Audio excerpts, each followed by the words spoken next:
Dourados, recebendo agora através da TV Grandourados aquela notoriedade de algumas pessoas que vindo de fora mostram a visão que eles têm da nossa cidade. Tão gostoso isso, né? Por outro lado, eu estou recebendo aqui em Dourados um amigo irmão. Será que seria melhor falar irmão, amigo? Dos 12 anos de idade até os 22, estudamos juntos no colégio interno, certo? Nesses 12 anos, incluímos os 4 anos de Espanha.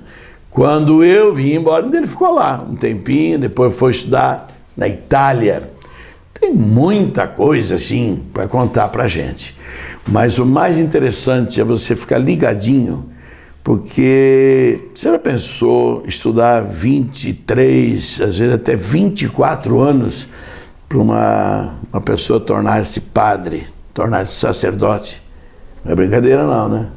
Passar por todos aqueles treinamentos que muitas vezes chamado de tirocínio, noviciado, etc. e tal, e depois de tanto tempo de estudo, começa a viver a sua vida sacerdotal e começa a perceber que não é aquilo que ele aprendeu lá dentro, que ele gostaria de realizar fora. Ficou 6 anos como sacerdote e pediu licença para o prior da província dos Agostinianos no Rio de Janeiro e deixou de ser. Foi passando tempo, continuou fazendo outros estudos, tem um trabalho fenomenal com as crianças e adolescentes no Rio de Janeiro. Ele fala tanto nisso hoje, não é verdade? E ele vai dar a visão dele prática, a visão de quem viveu aquela realidade. É interessante porque tem muita coisa acontecendo hoje na Igreja Católica que motiva muitas pessoas a dizer, poxa, nossa igreja está mudando. Mas quem é que está fazendo essa mudança aí? Chama-se Papa Francisco. E esse argentino, eu vou te contar, rapaz, ele está convencendo até os brasileiros, convencendo o mundo. Tantas e tantas coisas que você vai ficar curioso, porque eu também ficaria. Dourados em Revista, pela TV Grandourados, canal 6 da nossa Via Cabo, volta já já para a gente mostrar e conviver um pouco com essa pessoa maravilhosa.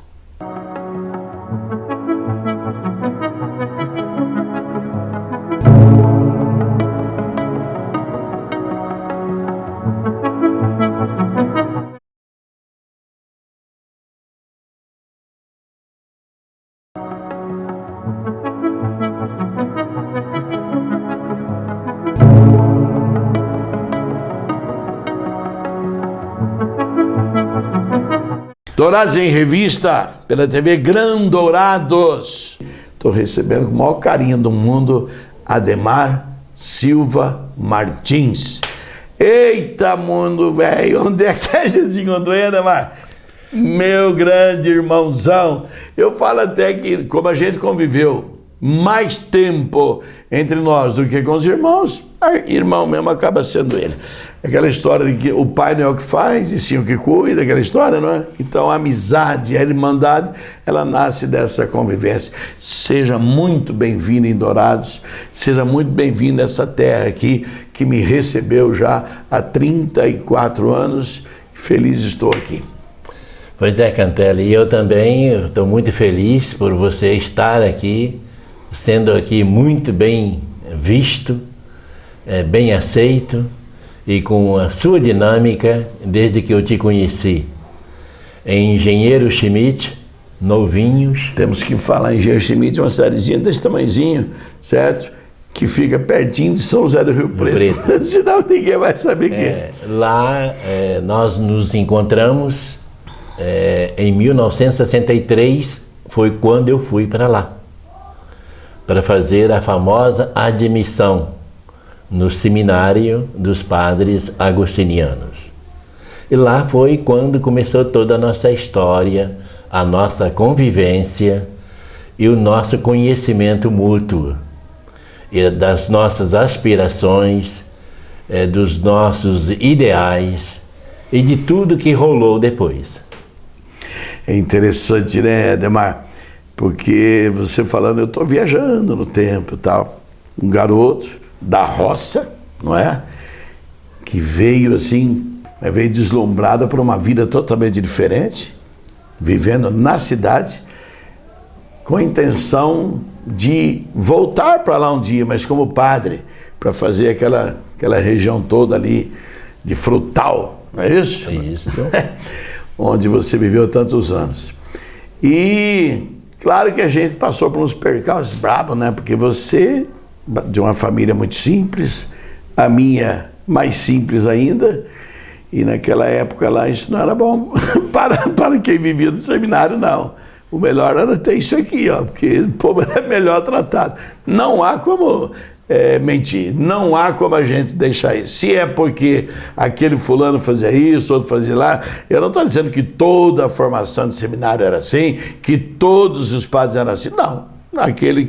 Aqueles que a gente pegou, tinha uns 2, 3 e meio, uns 7, que era desse jeito. Tem, vale. Não tem, se vire. Não era assim? Era um pouco assim, embora eu fiquei sempre muito agradecido pela possibilidade de cumprir um ideal, que era a vontade de ser um religioso. E tudo, essa vontade, que era imensa, superava as dificuldades. Tanto assim que muitas vezes eu não tinha férias.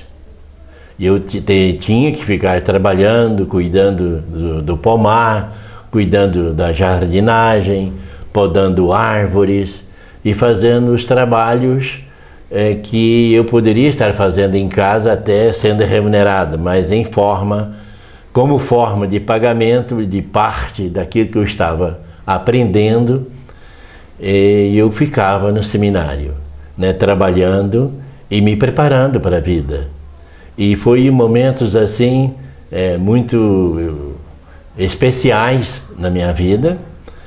Senti a saudade da família, ao mesmo tempo muito agradecido por estar convivendo com pessoas totalmente diferentes e totalmente preparadas culturalmente e religiosamente. É interessante porque às vezes o pessoal... Bom, hoje é bem diferente, né? Qualquer seminário hoje é muito diferente.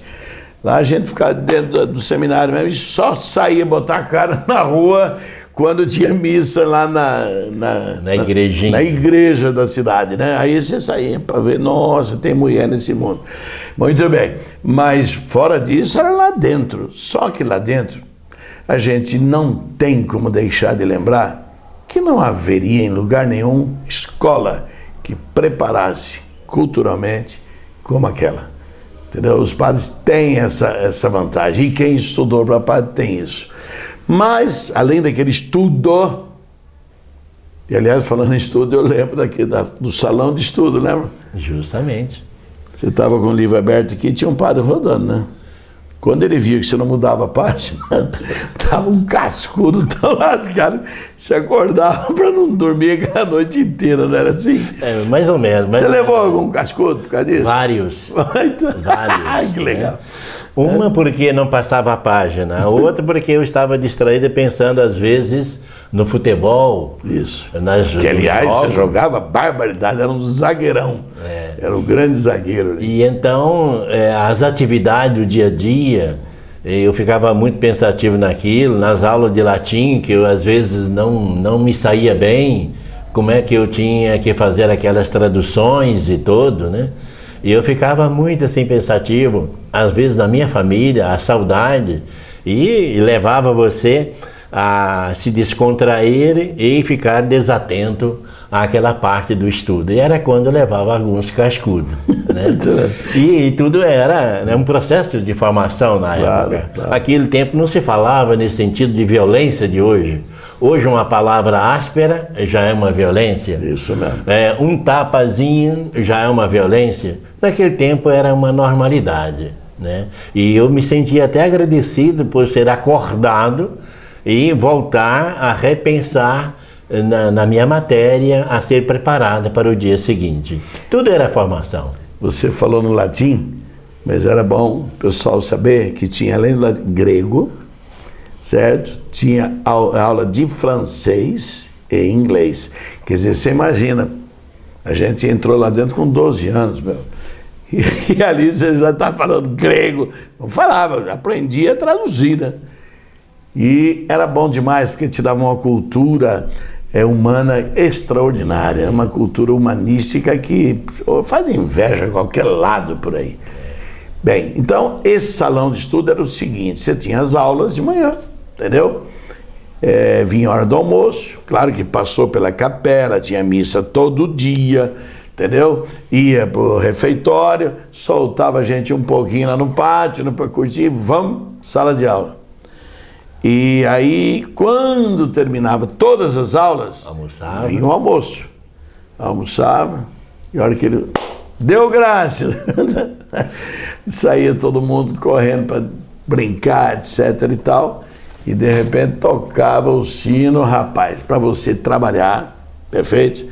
Conta os trabalhos que a gente fazia lá, principalmente você, né? Porque o pessoal também aproveitava um pouco de você, porque você tinha conhecimento de roça, conhecimento de plantio, não sei o quê. Nós que éramos urbanos, ficávamos só olhando você ali. Realmente um dos tipos de trabalho, desde na época da seca, aguar os pomares, né? Pé de cada fruta, né? Era aguado. E no tempo da colheita também, você era usado para subir, que tinha facilidade de subir numa mangueira, num pé de goiaba, num pé de laranjeira, e era muito fácil tudo aquilo. E muitas vezes você era escolhido para cuidar, para apanhar. E aí você aproveitava naquele momento também para chupar uma laranja, que não era autorizado, mas você aproveitava o momento, né?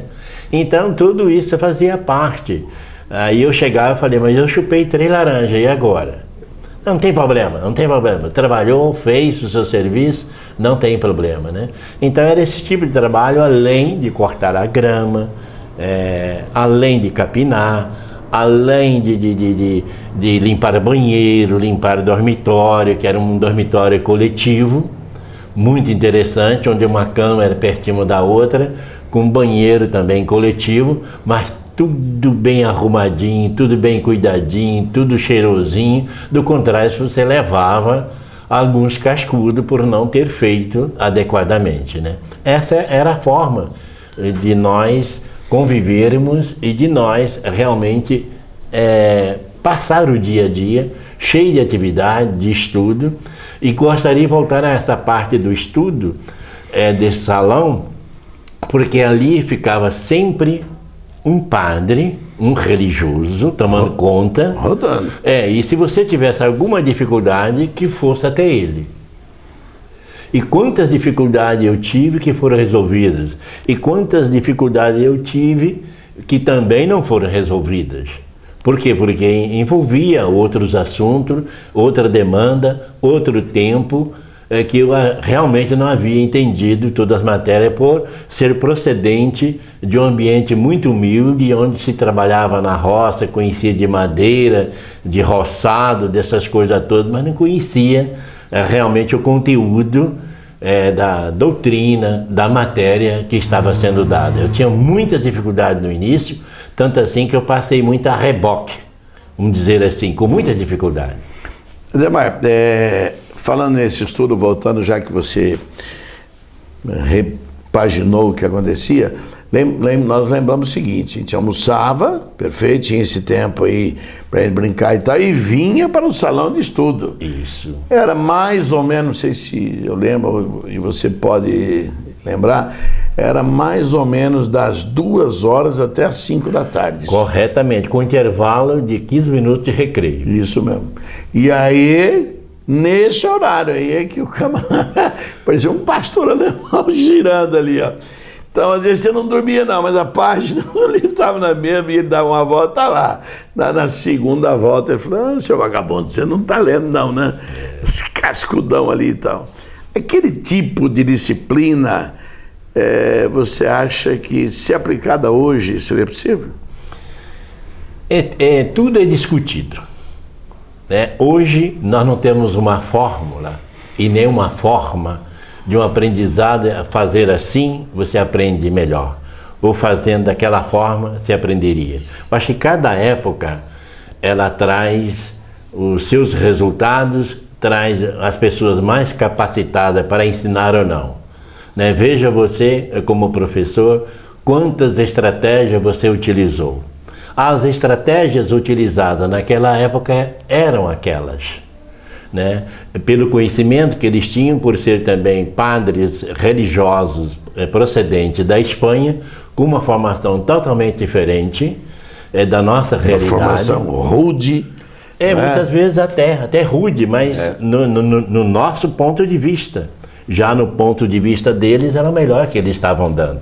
Sem né? dúvida. Sem dúvida. Então, portanto, eu te responderia essa pergunta hoje. Qual é a fórmula do aprendizado mais adequado para a nossa juventude, para a nossa adolescência, para nossas crianças? Você não tem. Hoje existe um conflito de ideias, hoje existe um conflito de maneira de pensar, e que isso ainda essas ideias não estão traduzidas na prática. Como ensinar corretamente? Uma coisa interessante, nós vamos já passar para o intervalo dos nossos patrocinadores, apoiadores, lembrar o seguinte, que isso aconteceu quantos anos atrás, não vai falar muito exagerado, não.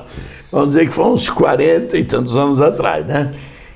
Aquilo, na forma como nós somos educados, que as escolas, não só o seminário não, escolas e colégios também educavam do mesmo jeito, fora aquelas palmatórias que o cara dá moleque ficar 3 dias, a carninha levantada.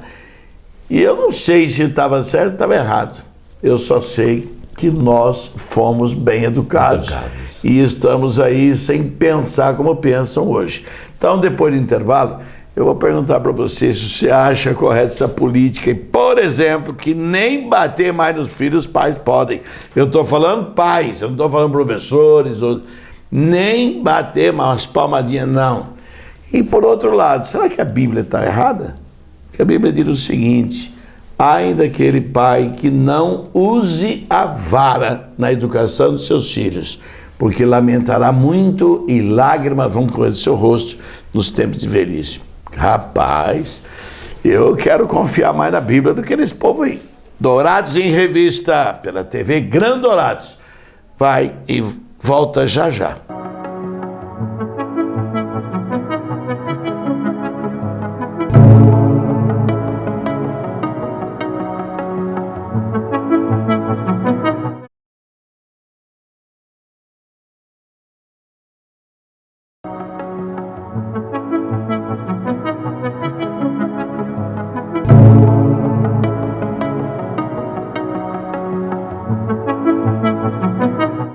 Voltando com o carinho especial do programa Dourados em Revista pela TV Grandourados, estamos conversando com Ademar Silva Martins. Hoje, já 60? Não fala. Se eu sentia um pouquinho, nós vivemos muito tempo juntos, histórias fantásticas, nossa viagem para Paris. E éramos garotões, Paris, Londres, Dublin, Belfast, eita, mundo velho. E, evidentemente, uma boa parte nós vivemos em Burgos, na Espanha, outra parte ali próxima seria os arredores, né, de Madrid. Los Negrales, mais especificamente. Dessa história toda, nós estamos falando de uma pessoa, levou aí 24, 25 anos estudando. Estou na Espanha, quando eu vim embora, não cheguei a me formar. Ele se formou, foi estudar em Roma, entendeu? E depois, vivendo o seu sacerdócio, quer dizer, é uma coisa extraordinária. Você estuda tanto, mas tanto, epistemologia, metafísica, lógica do conhecimento, crítica, e tudo aquilo lá, certo? De repente, aquilo não se aplica bem à realidade onde a gente ia trabalhar. Que o Ademar, por exemplo, enfrentou uma realidade que pouca gente tem coragem de, que é as favelas, que agora chamam-se comunidades. Na época era favela mesmo, com tudo que elas têm hoje, de bom e de ruim. Ele viveu ali essa realidade em parte. Então é gostoso a gente saber. Porém, fica aquela dúvida no ar. Depois de tantos anos de estudo, não quero mais ser padre e pronto, acabou. Aliás, padre sempre será, né? Porque ele tem o caráter sacerdotal impresso em sua alma pelo sacramento da ordem. Não é assim? Correto. Mas voltando à sua pergunta que você deixou no intervalo, certo, sobre a educação, né? Sobre a palmada, sobre a forma de como conduzir o processo educativo no nosso país. O que está certo, o que está errado. Quem tem a certeza de que deve ser assim ou de outra forma, nós não temos mais. A educação está bastante assim dispersa. Eu tive a sorte também de ser o diretor de uma das grandes escolas do Rio de Janeiro, né, com mais de 1000 alunos. Era uma escola chamada Estadual de Educação do Menor. Hoje é chamada FIA, Fundação para a Infância e Adolescência. E ali eu via que o atendimento era muito massificado. E era pouco assim individualizado. E hoje também nós temos esse processo aqui no país, onde talvez não exista uma boa educação, uma boa orientação. Existe uma mistura de muitas coisas que nós nem poderíamos chamar de educação ou de formação. Poderia ser mais de deformação do que de informação, né? Então é uma crítica que nós temos que construir juntos, como nação, como povo, como educadores que nós somos, de como conduzir esse processo educativo no país, que é muito difícil. Tudo hoje, se você grita com uma criança, com um adolescente, é violência. Você se encosta, você pune, é violência. Né? Os pais não educam em casa, o professor não educa na escola. E o que fazer? Né? Por onde nós estamos caminhando? O que vai acontecer com essa juventude despreparada e desqualificada? Quantos médicos, quantos professores, quantos engenheiros desqualificados nós temos? Mal informados, mal administrados, mal orientados, mal conduzidos, né? Salvam-se poucos, aqueles que se dedicam e aqueles que se preparam até por conta própria. Então é isso, Beni, que eu diria da minha parte, quanto a esse processo todo educativo da nação. E isso vale também para a vida religiosa de hoje, né? Que é uma deformação muitas vezes nos seminários. É verdade. Não estão preparados para nada. Não sabem falar, não sabem pregar, não sabem estudar, né? Passam de qualquer forma. O processo seletivo é muito ruim. Né? E parece que aceita qualquer um, parece que entra qualquer um, não é por aí, né? E eu me lembro da nossa época, as exigências que nós tínhamos e os ideais que nos impulsionavam. Éramos medidos pela inteligência, pelo corpo perfeito, podia ser feio, certo? Mas tinha que ser corpo perfeito, cabeça no ponto aí para poder destacar nos estudos.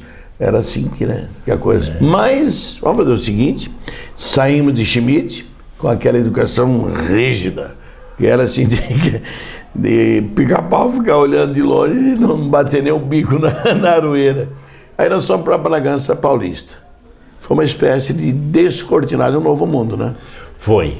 Por quê? Porque Bragança Paulista, embora fosse também padres agostinianos, um colégio, né, que era mais um colégio bastante aberto.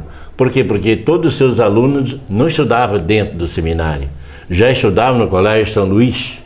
Verdade. Né? E então já tinha uma outra mentalidade, embora também nós, em Engenheiro Schmidt, que é uma cidadezinha bem próxima de São José do Rio Preto, nós também tivemos um certo privilégio de sairmos do seminário para estudar no colégio. Todo dia. Todo dia. Numa combona. Isto, numa Kombi bastante grande, né? Onde nós éramos levados e voltávamos, regressávamos, E nós tivemos também esse privilégio, mas ao chegarmos em Bragança Paulista, a mente era uma outra. A mentalidade daqueles formadores de opiniões, de ideias, já eram diferentes. Mas deu um certo contraste para a cabeça da gente, né? Deu, porque nós saímos, vamos imaginar assim, você não podia olhar para cá, não podia olhar para lá, e ali você tinha que olhar tudo. É verdade, você tinha que olhar o todo, né? E não somente uma parte. Você não poderia ser uma pessoa bitolada, né? Desfacelada. Não, você tinha que ver o todo do ser humano. E aquilo foi muito importante, foi uma descoberta imensa. Também aliada aos conhecimentos que você já tinha adquirido antes, né? Verdade. E aquilo te ajudou a você repensar nos seus conceitos, a repensar no ser humano como um todo e não como uma parte. E ali nós fizemos, vamos dizer assim, o que seria hoje o ensino médio, não é? Porque o menor fundamental tinha sido lá em Schmidt, indo para o Colégio São José do Rio Preto, que aliás, brilhante colégio até hoje. E ali nós estamos no quadro de honra, para a eternidade, meu. Explica um pouquinho sobre o quadro de honra. Era o seguinte, ó, os alunos sempre foram qualificados do primeiro até o último lugar em cada sala.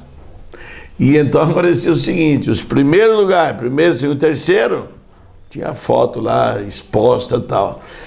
Mas nós tivemos muita sorte porque, inclusive, foi na época dos 50 anos do colégio, foi feita uma revista onde aparecia a carinha de cada um e a classificação de cada um. Eu tive a felicidade de estar em primeiro lugar na 8ª, que nós fizemos lá, né? Na 7ª, porque a 6ª foi lá em Schmidt. E além disso, às vezes a gente se pergunta, por que eu tenho essa vontade, esse gosto de escrever? Naquela época, com 14 anos por aí, eu já tive vamos dizer, um artigo, redação, como é que se chama, classificada melhor do que o aluno que fazia o científico, né? Terceiro científico, segundo científico, aí pulou para mim lá, e o outro ficou para trás. Então, e era sobre o livro, bonito que trem lá. Essa coisa motivava a gente, não motivava? Muito. E a carinha da gente lá, meu. Não, eu digo a minha primeira vez, porque quando eu entrei, quando eu vim num ambiente muito humilde, rural, trabalhador da roça, mexendo só com enxada, com enxadão, mas com muita pureza da alma, né? Era muito puro, você lembra de tudo isso? Puro, né? E ingênuo até, tão puro que você era. E então, tudo aquilo, tinha que fazer as coisas corretamente, eu me esforçava para aquilo, né? E então, eu tinha dificuldade, muitas e muitas dificuldades no estudo. Quando meu nome apareceu em terceiro lugar no quadro de honra, eu chorei uma semana inteira. Ai, que de alegria, prazer, vontade de estudar mais, de me preparar melhor, né? E eu não estive muitas vezes no quadro de honra, porque eu não tinha aquela capacidade de meus colegas. Mas as poucas vezes que eu lá estive, foi um prazer, uma alegria, uma satisfação ímpar na minha vida, que eu lembro até hoje. Interessante, mais um assunto para os tempos modernos. Fazer hoje isso numa escola, meu Deus do céu, isso é constrangimento de menor, porque só beneficia os 3 primeiros e os outros ficam relegados. Isso não bate, não faz essa diferenciação entre o melhor, que é simplesmente o cara que quer estudar mais, estuda mais. Eu não sei, nós estamos aqui. Eu quero ver como é que vai estar essa geração aí para frente aí. E olha, eu vou te falar com toda sinceridade. Eu nunca compactuei com esse tipo de psicologia didática, nem psicologia do comportamento estudantil. Quem fazia era minha, do jeito que eu fiz. E eu tenho honra de ter todos meus alunos falando, bicho era brabo, enjoado, chato, mas de vez em quando contava umas piadas para serem na aula, mas era um baita num professor. E acabou, ué. Eu vou ficar falando que não? Bota uma fileira de 10 mil alunos aí, desde os bons tempos de Campo Grande. Então, concorda comigo, Ademar? Não bate, não faz aquilo, não constrange, não sei o quê. Vamos ver para frente como é que isso vai ficar, ué. Mas eu vejo toda uma indefinição no projeto maior, né, de quem é quem. quem é o psicólogo, quem é o orientador, quem é o diretor, quem é o professor hoje. E fazendo só um intervalinho aí, e não falando que nem o jogo que é, sem querer interromper, não, senhor, querendo interromper, que é diferente, para poder ainda ficar melhor a tua resposta. Você, além da filosofia, da teologia, que eram estudos que nós fizemos lá, você aqui no Rio de Janeiro ainda fez administração escolar. Portanto, tem gabarito, tem prática, tem tudo para poder estar externando uma opinião, certo? Não, correto. E nós vamos fazer o seguinte, nosso diretor já falou que está no tempo do intervalo, então nós vamos lembrar esses assuntos e depois a nossa estadia na Espanha. Eita lá, rapaz, saímos do Rio de Janeiro, parece que estava com 39 graus, chegamos na Espanha. Quando eu sentei no banco do ônibus ali no aeroporto, eu levantei e falei que está molhado. Molhado nada, rapaz, estava com 4 graus. Deus me livre, agora os dedão assim, do pé andava assim, a mão então, meu. Mas foram tempos para mim belíssimos. E eu falava assim, aquele molequinho, rapaz, que o pai não tinha dinheiro para comprar um caçulinha, lá no interior de São Paulo é assim, né? Tem um guaranazinho chamado caçula, certo? Não tinha para comer uma maçã, então o que eu fazia? Eu pegava lá no chão, onde fosse lá, aquele papel azul, bonito, ficava cheirando, não gostou daquele cheiro, não? Muito. Muito. Aí quando eu estava com isso, e de repente eu estou em Madrid, e eu falei, mas será que é isso mesmo? Meu irmão me deu no aeroporto um radinho Mitsubishi, certo? E eu botava aqui, eu falei, rapaz, acho que eu estou mesmo, porque aqui o pessoal só fala espanhol.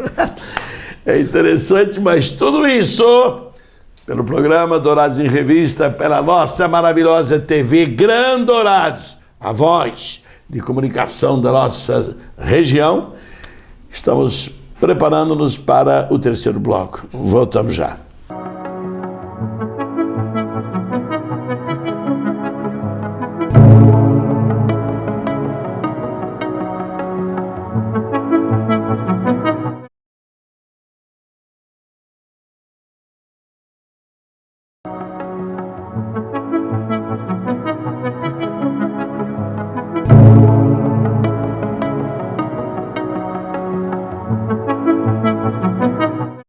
Dourados em Revista, pela TV Grandourados, canal 6 da Via Cabo, trazendo tudo que é interessante para a nossa cidade, para a nossa população.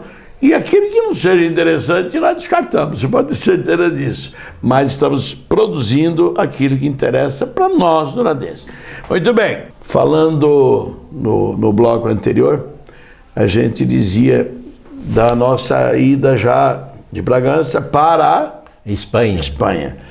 Faz um relato, porque eu, por exemplo, que doidinho, meu. Eu sei que o pessoal que estava recebendo, quando nós passamos enfileiradinho e tal, não falaram, eles continuaram esperando. Você lembra por quê? Não. Eles esperavam 16 negrinhos. Porque o Brasil, para eles, era isso, né? Época do Pelé, etc e tal, carnaval. E eu perguntei, por que vocês estavam lá e não chamaram a gente? Eu não sei se isso aí cai bem ou não cai bem, mas nós estamos esperando 16 negrinhos. Eu falei, não sabia disso. Aparece uns branquelos aqui, os caras, opa, que é isso? Mas eu sempre fui questionador, queria saber tudo daqui, do outro. Então eu falei, não, eu quero saber por que não pararam a gente para falar, opa, estamos daqui. Mas o mais interessante de tudo isso é que nós fomos para lá no momento de uma transição, um começo de uma transição política. Vejam só, em 64 houve a Revolução. Em 69 nós estávamos nos preparando para ir para a Espanha e tivemos que atrasar. Por quê? Porque todos os nossos documentos, como estudante, tinham que passar pelo DOI. Pelo crivo da Polícia Federal. DOI-CODE. E é isso. E então aí atrasou também uns dias, tanto assim que eu tenho duas identidades, uma mineira e outra paulista. A minha mineira não serviu na época. Por isso que nós ficamos mais retidos. Sabia disso não, por quê? Porque não servia na época. Você vai me perguntar. Mineiros, que aqui nós está cheio de mineiro, mas vixe! E então a minha identidade mineira não servia, tive que tirar a paulista e demandou alguns dias, e ficamos esperando por isso. Lá em São Paulo. Em São Paulo. No Santo Agostinho. Em Santo Agostinho, nós ficamos lá, praticamente, entre eu aspas... alugando os padres lá. Não, ficamos lá, entre aspas, retido e sendo nossas fichas examinados. O que eles estão fugindo? Eles estão escapando, né? Eles estão... O que eles fizeram? A nossa ficha toda ficar bem prontinhas. Isso depois eu fiquei sabendo. Mas é importante o Ademar ter lembrado isso por uma razão. 69, é isso? 5 anos do que eles chamam de ditadura. Eles não sabem o que é ditadura. Não tem noção do que é ditadura. Regime forte, educação rígida, agora virou ditadura, Bem, quando nós chegamos na Espanha, aí sim...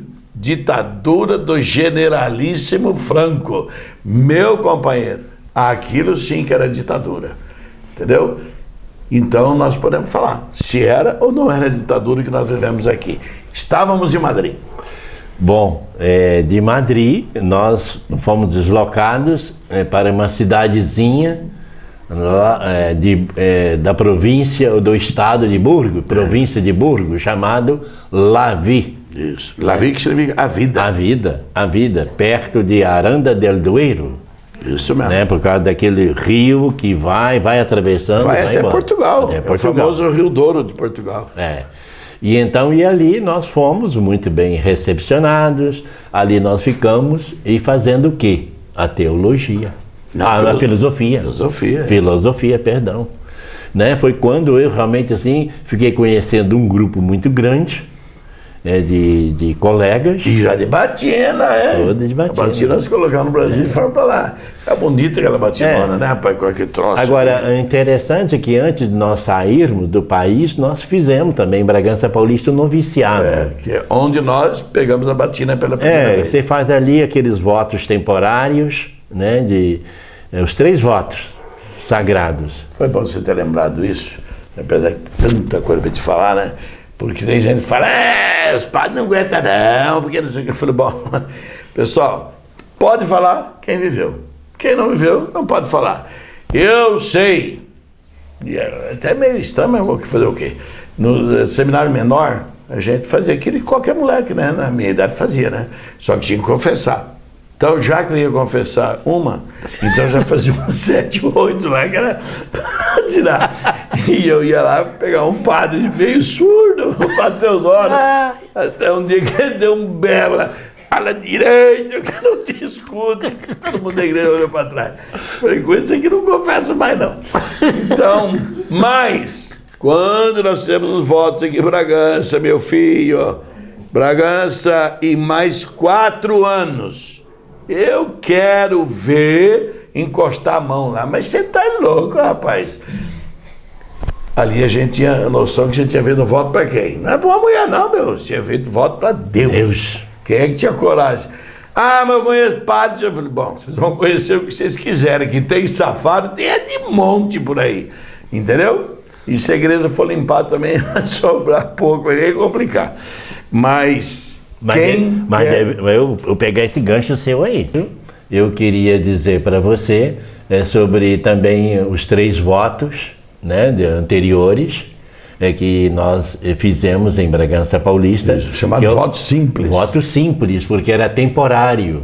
5 anos. Para você fazer o treinamento, a preparação para você, se você era ou não idôneo, se você ou era capaz. ou não capaz. Idôneo até que lá, mas esses capaz. votos eram voto pobreza, castidade e obediência. Na verdade, pobreza, os padres não têm não, né? A gente vivia uma riqueza danada lá. Não é verdade? Mas depende do ponto de vista, eu aprendi que o ponto de vista da pobreza, né? Você pode ter posses e ser pobre. Isso. Né? E outros não têm nada e são ricos. É verdade. E aqui, quando eu digo disso, é porque um dia eu aprendi que ser rico é não ter necessidade do dinheiro. Eu ia. Mole. Então lá nós tínhamos de tudo, médico, dentista, comia muito bem e tal. Por isso que eu falo, pobreza ali. Não, mas não podia ter carro. Não podia ter carro no meu nome, mas eu tinha o carro que era da congregação, da ordem, né? E chegar, por exemplo, na obediência, ué, quem é casado obedece a mulher também, ué. E a mulher obedece o homem, e a vida toda é cheia de leis. Agora, quando chegava no tal da castidade, ali era brabo, hein, velho? Nem consigo, nem com ninguém. Mas eu queria, assim, naquela fala anterior, é que a igreja deveria realmente, eu não digo nem que punir, né? Não se trata de punir ou não punir, mas ela deveria acolher, abraçar e preparar aqueles que estão lá dentro, buscando mais a santidade daqueles que estão lá dentro. Isso. E não facilitando, né, arrumando armadilhas para ele quebrar um desses votos. Porque hoje, em muitas comunidades religiosas, preferem quebrar todos esses votos do que selecionar, purificar. A igreja precisa passar por um processo de purificação. E esse Papa está oportunizando isso, você não acha? Olha, ele está quebrando muitas e muitas rotinas. Paradigmas que eram do meu jeito. Paradigmas, né? Porque não adianta hoje, se você aquelas vestimentas dos cardeais, aqui não salva ninguém. O escapulário, aquele negócio, pompa, aqueles crucifixos, uns de ouro, outros de prata, outros de metal pesado. Isso não santifica ninguém, isso não leva a nada. Né? Eu arrancaria tudo aqui, mandava tudo para o inferno, aquele negócio todo. Né? Deixa eu lembrar um detalhe, porque às vezes a pessoa fala, ele saiu padre, agora virou um evangélico brabo, ou então um espírita não sei das quantas e tal. Não, senhor, ele continua um católico super praticante, melhor que antes. É ou não é? Não há dúvida. E mais consciente das coisas. Porque a igreja hoje precisa de ter santos, pessoas preparadas. Sede santo como vosso Pai Celestial é santo. Né? E é isso que a igreja precisa. Em todas as instituições religiosas ou de outras congregações religiosas hoje, né? Seja ela denominada de evangélicas ou não, nós precisamos de pessoas santas, capacitadas para fazer as pequenas coisas, porque as pequenas coisas capacitam você para fazer as grandes.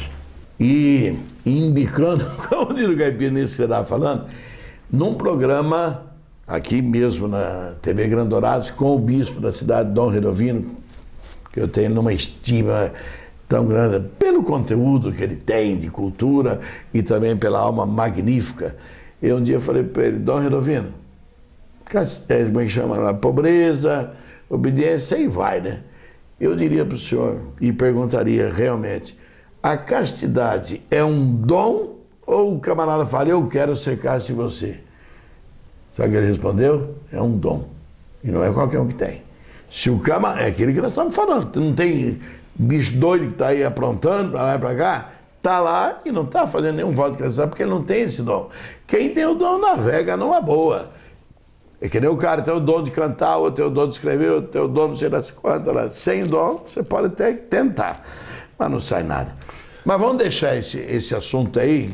Tem gente que gostou, você viu a plateia ali? Gostou de ver você falando essas coisas aí. E eu até uma vez também escrevi um artigo falando que aquele Papa Bento XVI, falei, quem é ele para estar dizendo para Deus, onde o senhor estava quando aconteceu o assassinato dos judeus queimados em fornalhas aqui? Eu falei, mas peraí, os alemães, que era a tropa dele, irmãos, etc e tal, que fizeram isso, agora é Deus que é o culpado. E aí, rapaz, aquele trabalho lindo, bonito, iniciado por João 23, que a gente na época estudou muito, né, tentando unir todas as igrejas, porque o foco é o mesmo, é Deus. João 23 dizia muito, procure mais as coisas que nos unem do que aquelas que nos separam. Pois é. E aí, hoje é a mesma coisa, hoje. Aí chega o Bento XVI e fala, salvação só na igreja católica. Acabou com tudo, desarmou tudo. Mas vamos, e esse Papa agora está recolhendo tudo. Não é fácil recolher, não. Linda atitude do Papa Francisco, no Rio de Janeiro, parando numa igreja, Assembleia de Deus, lá no Rio, e fez a oração do Pai Nosso com todos os pastores que estavam lá. Ai, que coisa linda, meu. É somente isso que nós queremos no mundo. Aliás, tem uma pessoa que fala isso, né? Um só rebanho, um só pastor? Jesus. Mas vamos lá. Terminamos a filosofia com aquele frio dos infernos, mas jogávamos bola no segundo ano, com a neve caindo, e não sentia frio nenhum mais, a não ser quando baixava lá para os 12, 13, né? Abaixo de zero. Agora, você colocou muito bem que nós saímos daqui de um processo de ditadura e chegamos lá, convivemos com uma ditadura de verdade, né? Agora, é algo assim que eu tenho que notar, que nós fomos para uma cidadezinha de aproximadamente 4, 5 mil habitantes. Mas ali já existia toda a parte preventiva, médica, que o médico era a família. E eu fui constatado que eu tinha uma cárie de dente. No terceiro dia que nós chegamos lá, ele foi examinar todos os brasileiros, para ver se eram portadores disso ou daquilo, me encontrou uma cárie de dente. Só que no povoado de 4, 5 mil habitantes não existia nenhum dentista. Só existia um dentista a quase 50 quilômetros, que era Aranda del Duero. E Aranda del Duero tinha mais ou menos 50 mil habitantes, só tinha um dentista. Ixi. E lá eu fiz o tratamento. E pagou? Não sei, me levaram, eu acredito que sim. Não sei, não tenho certeza. Naquele tempo lá eles cuidavam mesmo de graça. Cuidavam de graça, né? E então era a parte preventiva da água, do tratamento dentário, do encaminhamento médico, e era ditadura. Não tinha muito o que comer, mas também não faltava o pão. Então era todo um processo de organização, né? E aquilo, quando me descobriu isso dentro de mim, eu fiquei tão impressionado, né, com aquela pobreza daquele lugar, naquela simplicidade daquele povo, e ter todos esses aparatos, esses recursos médicos e hospitalares. Isso eu queria deixar bem claro. E lógico, ali nós fizemos então a filosofia, né? E fomos logo em seguida fazer a teologia lá em Los Negrales. Pertinho de Madrid. De Madrid, e mais próximo ainda de El Escorial. Isso. Que é o maior monumento na história da humanidade, em termos assim de tudo. Eles chamam lá, não sei se é 7ª maravilha ou 10ª maravilha, né? Mas é importantíssimo. E lá, logicamente, você ficou lá 2 anos, eu também 2 anos, e você retornou e eu dei seguimento e fui para Itália. Você sabe, eu só vou comentar isso aí, o pessoal, por que o Benê saiu de lá? Uma das razões, eu nem preciso falar, mas a outra é o seguinte, eu falei, rapaz, está chegando os votos solenes. Porque o que nós fizemos era simples, né? Tinha um prazo. Agora deixa no solene, só a morte, meu. E se você quiser tirar esses votos? Quando é ordem, no caso de agostiniano, dominicano, beneditino, franciscano, é só o Papa que tira. E eu falando, onde é que eu vou achar esse Papa, meu? Eu falei, não vou esperar o voto solene, não, e vim embora. Perfeito. E aí você ficou? Aí eu fiquei e dei continuidade aos estudos no Colégio Internacional dos Padres Agostinianos, em Roma, muito assim de frente ao Papa, na época Paulo VI, onde eu ajudei muitas celebrações, e aqui lá, a minha última, na minha mente funcionava o seguinte: antes de eu morrer, eu quero conhecer Roma. E pelo privilégio de ter sido bem sucedido nos estudos, na filosofia e na teologia, você sabe muito bem que eu fui um dos indicados, entre outros, para representar os estudantes do Brasil lá em Roma. Mas eu chorei demais quando eu vi a primeira vez a Basílica de São Pedro, porque era meu último sonho. E isso se tornou realidade. E o Colégio Internacional ficava praticamente em frente. Né? Então aquilo ali para mim me despertou a curiosidade de conhecer as tradições cristãs, de tudo, né? De como originou o domingo, de como era o sábado, que é bíblico, o domingo não é tão bíblico. Né? É que na verdade o domingo é cristão. É o primeiro, eu chamo de cristão. E o para trás era o bíblico. Mas na época de Constantino, né? E que era um pagão brabo, ele queria se converter ao cristianismo. Imperador de Roma. Imperador de Roma. E o Papa atual, então, para fazer média, já que ele adorava o sol, a Jesus é o sol, e começou a inventar as coisas. Aí, então, até então, a igreja era católica e apostólica. Não era romana. E a partir de Constantino, aquele acordo todinho, se tornou igreja católica, apostólica e romana. Foi a perdição da igreja. Parece que no concílio de Latrão é que separou, né? Separou de vez. Mas tem outros pormenores aí. Por quê? Porque de tudo isso? Porque houve uma grande revolta dentro da própria igreja, dos padres, de religiosos, que não aceitavam a troca do sábado. Maria cumpriu o sábado, os apóstolos cumpriam o sábado, todo o processo judaico era o sábado. Por que o domingo? Fala-se na ressurreição do Cristo, no primeiro dia da semana. Aí volta, primeiro dia da semana Jesus apareceu, coisa e tal, etc, etc. Então é uma história teológica aí.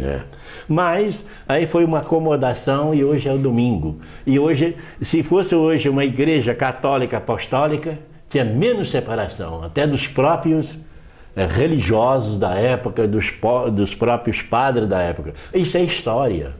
Isso ninguém muda. E isso teria que ser estudado mais a fundo. Pouca gente sabe, mas a própria palavra católica significa universal. Mas é. Se você fala que é universal e limita para romana, fica um negócio bem lá. Mas vamos voltar para a tua história.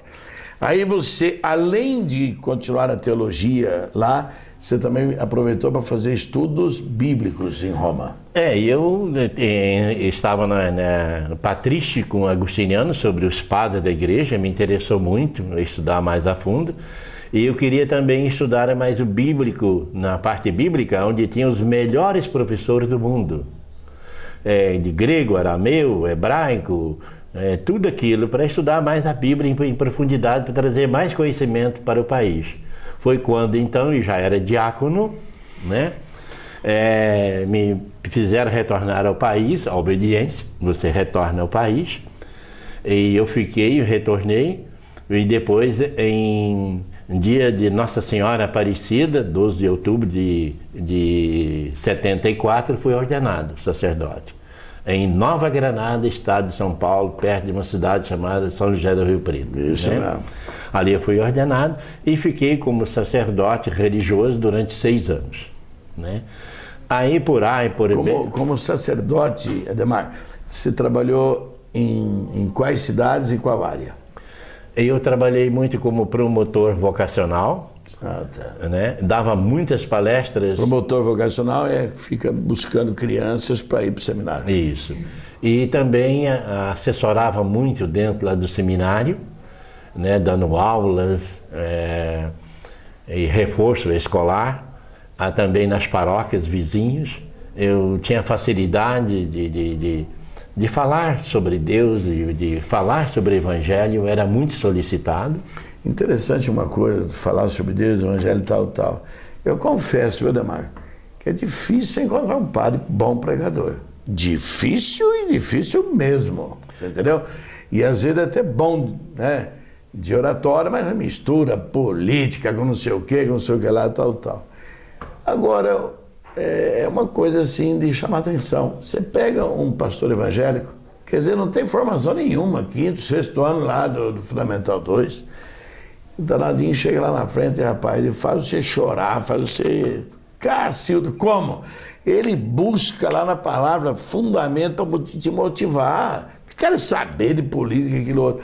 Isso aí sempre me chamou a atenção, rapaz. Sempre me chamou a atenção. Não é raro nós encontrarmos padres que não têm conhecimento bíblico, não. Você vai falar alguma coisa? Daqui a bicho, deixa eu ver. Opa, peraí. Claro que no meio evangélico aparece muita gente que conhece, quase decora a Bíblia, mas não sabe interpretá-la. Ou interpreta o seu bel prazer, ou facilitando a brasa para a sua sardinha. Mas eu acho que isso é uma coisa que a Igreja Católica tinha que repensar. Começar a dar curso de oratória aí para esse povo aí, ó, porque facilitaria muito mais. O que vai chamar a atenção, porque você viu que já deram o sinal para nós do tempo, é o seguinte: tantos anos, Schmidt, Bragança, Burgos, lá na Espanha, em Lavi, né?